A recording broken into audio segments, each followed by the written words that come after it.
What is going on, folks? Cordero Simmons back with another episode of KS Aquatics. I hope everyone has been doing well. I hope everyone has been safe and healthy and quarantining, social distancing, and all of the whatnots. First and foremost, I like to just say I appreciate you guys for continuing to keep up with my channel as much as I don't upload videos. I record videos all the time. I'm just always negligent of uploading my videos. It's really, really crazy the things that are going on in the world. Like, who would have ever thought we'd be where we are today? Like, if you're still going to work like myself, you're an essential worker, you know, I respect you. I commend you. Thank you for continuing to do what you do. You are appreciated. But I pretty much decided it's Friday. It's a slow day in the office. So I'm just gonna give you guys an update, walk around on everything that's been going on with the tanks because I haven't given you guys much tank stuff, period. So I'm about to update you guys on pretty much everything.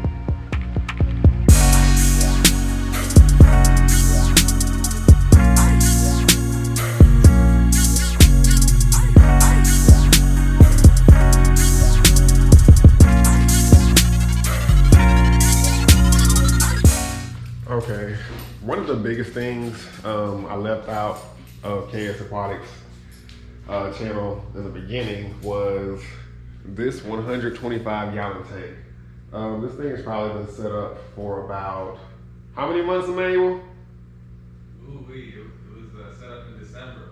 This tank was set up in December. You know, wintertime was our Christmas and stuff. We had it. Wow. Remember? Wow. Okay, guys. So I am like, what, 7 months late? Showing you. You're almost at like, oh yeah, 7. 7? Okay. No, we're, oh yeah. Okay, guys, yeah, I'm like 7, 8 months late showing you guys this tank. This thing has been through multiple phases, and I am so sorry you guys cannot be there to witness the entire process. But I mean, in here, in this 125, there's an iridescent shark. There are some blood parrot cichlids. There are some Jack Dempsey cichlids. There are some jewel turquoise cichlids. There are Buenos Aires tetra. There are plecos. Okay, so I was kind of interrupted by the head honcho over the Cobb County Watershed projects, but it's cool. Getting back to this tank, I just threw in a rainbow shark. The blood parrots are all staring at me. I started out with about 57 Buenos Aires tetra, and now I can honestly say we don't even have 20 of them. I guess they just started dying and the other fish started eating them off or picking them off. I really can't account for those guys. I really wish all the electric blue Jack Dempsey cichlids survived, but they died off as well, and I only have regular Jack Dempsey cichlids, but that's cool. This tank was originally, it was a mix up of things. Like my uncle, he helped me get it in here and set it up. He was going for an African cichlid tank.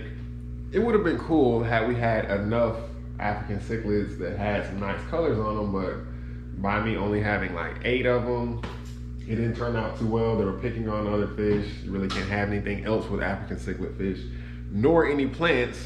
Speaking of the plants, the only thing we have in here is Anubias nana. And this stuff here is pretty hardy. Oh wow. It's very hardy, but you know, when the iridescent shark and the fish get to digging up, they can still kind of break the leaves off. Luckily, the Buenos Aires tetra don't eat those, because when we tried to make this like completely, you know, nice and planted tank, they destroyed everything. So we just gave up there. We threw in the hardiest, most foliagey of foliage plants you can put in there, and we just leave it at that. The Synodontis catfish, they are taking over. They look good. I wouldn't say they're completely taking over, but they're getting huge, and I really find it cool the way they just swim upside down. They go from swimming normally to like 0 gravity upside down. That's pretty dope. running 4 Aqueon lights on here. There's a particular brand of lights. It's like 6 feet long. That extends the length of this tank. I saw it on Dustin's channel before. Wow, I haven't watched his channel in so long. Dustin's Fish Tanks, yeah. I saw a light that Dustin sponsored, or he, featured on one of his episodes one time. And I want to get it, but I want to say that thing's like $300. So I'm gonna hold off on that. As far as filtration, we're running the Fluval FX4, and this thing is, pretty flawless. It's been doing its job. Granted, when we first set this tank up, the driftwood was so fresh, it was leaching tannins out into the water, and the water was brown for about 3 to 4 months before I could get it to completely clear out. And now I have a bunch of blackbeard algae growing on the wood. Some people find it cool. I find it annoying at times, depending on how it's growing and what it's growing on. But hey, it is what it is. So on to the next tanks.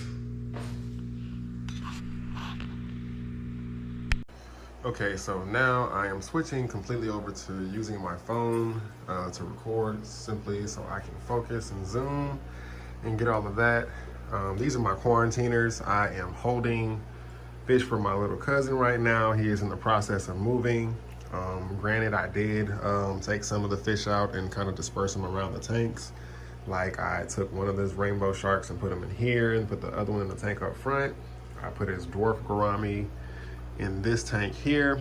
Speaking specifically on this tank, guys, I have been through maybe 3 dozens of ember tetras, 2 dozens of cherry shrimp since I first started this tank. A couple of videos ago when I was coming up with a new configuration for the office, this tank has taken so many lives. I cycled it. I believe I did everything I was supposed to do right, and it just didn't work out for me. Like, fish literally kept on dying back to back to back in this tank. And finally, I feel like I've gotten to a stable point. And that stable point consists of 2 ember tetras, 2 baby yo-yo loaches, some of the striped pygmy cories. I want to say it's like maybe 4 or 5 of those, and a dwarf gourami. Other than that, this tank hasn't done anything. I actually need to clean it. I had it cleaned. I was gonna do a video on it a while ago, but that did not happen, as always. So yeah, over here, let me cut this light off. I got some Pristella tetras in here, along with some bumblebee catfish. The bumblebees are definitely hiding right now. Oh no, I'll take that back. There's one of them.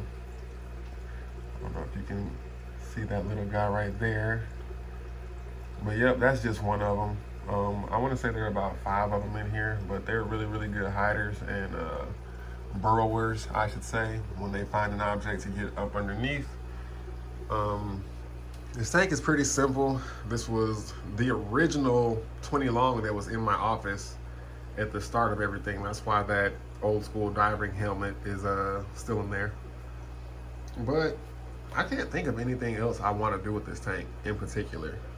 I know it's pretty plain, but I do like the Pristellas. I like the fact that they're silver with a little bit of yellow and black to complement the bumblebees, and they have some red in their tails to, almost complement the rainbow shark, who isn't doing anything.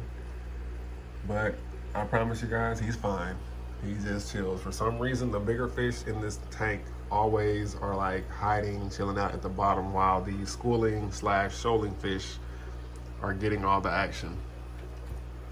If we go down, this was originally my guppy tank, but the guppies that I had started dying. I never have good luck with live bearers, platies, guppies, mollies, any of that. If I can get them to spawn and have babies, the parents or the mothers will always eventually end up dying, and then the offspring will go thin. They might not eat.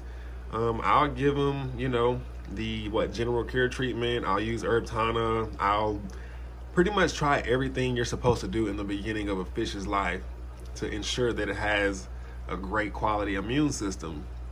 But it just doesn't work out for me. I think I have 4 guppy fry, if that.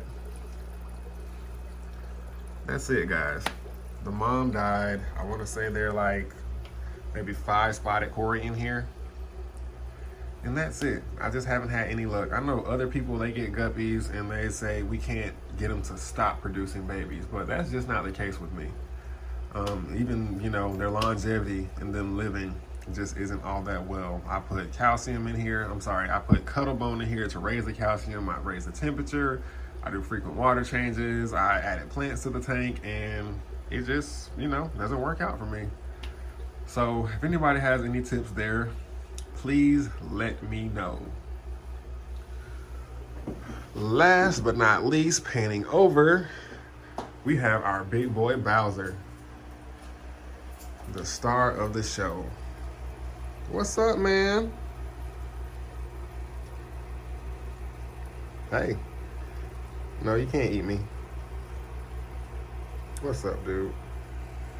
He's like, where is the food? I am hungry. I'm coming with it. Just hold on.